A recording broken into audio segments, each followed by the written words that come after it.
স্বপ্নের পথে হোঁচট। চলুন একটা গল্পের মাধ্যমে শুরু করা যাক। আজকের গল্পটি আমার সহকর্মী রাজীবকে নিয়ে।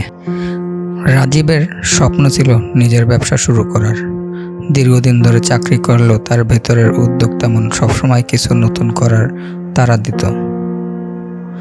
একদিন সাহস করে চাকরি ছেড়ে দিলেন। তার মাথায় ছিল একটা ফুড ডেলিভারির ব্যবসা পরিকল্পনা।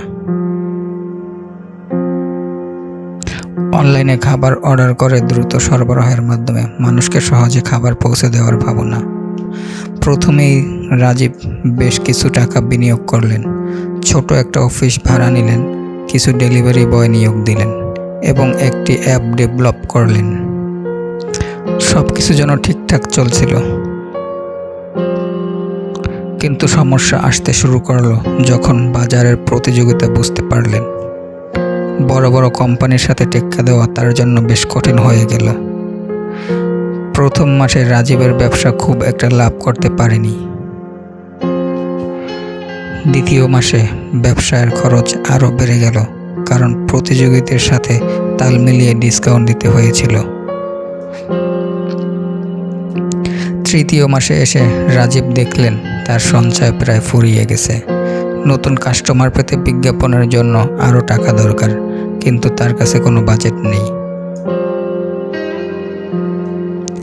দিন দিন তার ব্যবসা পিছিয়ে যেতে লাগলো। একদিন রাজীব সিদ্ধান্ত নিলেন বন্ধ করতে হবে সবকিছু। তার ব্যবসার আয় ব্যয়ের সাথে মিল ছিল না, ঋণগুলো বেড়েই চলেছিল দিন আর দিন। সেদিন সন্ধ্যায় অফিস থেকে বেরিয়ে রাজীব ভাবলেন, কি ভুল হলো। তিনি বুঝতে পারলেন পরিকল্পনা ভালো ছিল, কিন্তু বাজার গবেষণায় ঘাটতি ছিল তার। প্রতিযোগীদের শক্তি ও দুর্বলতাগুলো ভালোভাবে বোঝা উচিত ছিল। তাছাড়া খুব দ্রুত বড় কিছু করার চেষ্টা করাটাই ছিল ভুল। তবে রাজীব হাল ছাড়েননি। তিনি আবারও নতুনভাবে শিখতে শুরু করলেন। এবার তিনি ধীরে ধীরে একটি ছোট উদ্যোগ শুরু করলেন, একটি ছোট্ট ক্যাফে, যেখানে তিনি নিজেই খাবার তৈরি করেন এবং শুধুমাত্র আশেপাশের এলাকায় সার্ভিস দেন। তিনি শিখলেন ব্যর্থতা তার জন্য শিক্ষা, নতুনভাবে শুরু করার আরেকটি সুযোগ। সুতরাং একজন নতুন উদ্যোক্তার জন্য বাজার বিশ্লেষণ, সঠিক পরিকল্পনা এবং ধৈর্য ধারণ করা সবচেয়ে বড় গুরুত্বপূর্ণ কাজ। ব্যর্থতা শিক্ষা দেয় কিভাবে পরবর্তীবার আরও ভালোভাবে চেষ্টা করা যায়।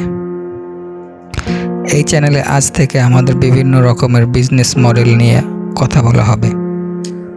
সুতরাং আপনি যদি উদ্যোক্তা হবার স্বপ্ন পূরণের পথে সহায়ক কাউকে আশা করে থাকেন, তবে চ্যানেলটি সাবস্ক্রাইব করে আমাদের সাথে যুক্ত হতে পারেন।